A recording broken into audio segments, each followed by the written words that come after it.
ये कथा हमें उस समय की ओर ले जाती है जब ब्रह्मा और विष्णु के बीच ये विवाद उत्पन्न हुआ कि सृष्टि में सबसे बड़ा कौन है। ब्रह्मा जी ने घमंड में आकर स्वयं को सर्वश्रेष्ठ बताया, वहीं विष्णु जी ने भी अपनी श्रेष्ठता का दावा किया। तभी एक असीम ज्योतिर्लिंग का प्रकट होना हुआ, एक ऐसा दिव्य प्रकाश स्तंभ जो न ऊपर दिखाई देता था न नीचे। दोनों देवताओं ने इसकी सीमा जानने का प्रयास किया। विष्णु जी ने हार स्वीकार कर ली, पर ब्रह्मा जी ने झूठ बोला कि उन्होंने स्तंभ का शीर्ष देख लिया और एक केतकी पुष्प को झूठा साक्षी बना लिया। शिवजी जो स्वयं वह ज्योति रूप थे, इस झूठ और अहंकार से क्रोधित हो उठे।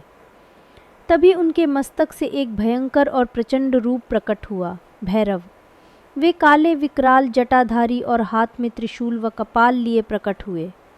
उन्होंने तुरंत ही ब्रह्मा का 5वां सिर काट दिया, जो उनके अहंकार का प्रतीक था।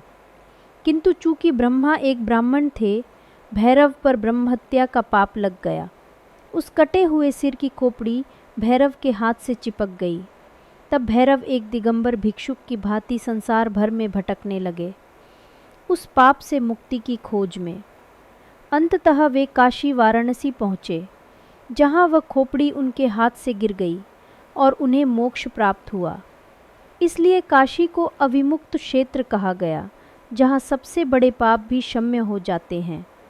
भैरव केवल विनाश के प्रतीक नहीं हैं, बल्कि वे अहंकार को नष्ट करने वाले, सत्य के रक्षक, मृत्यु के भय से मुक्ति दिलाने वाले और आत्मज्ञान के मार्गदर्शक हैं। उनकी कथा हमें सिखाती है कि सत्य और विनम्रता ही सच्चे ईश्वर के लक्षण हैं।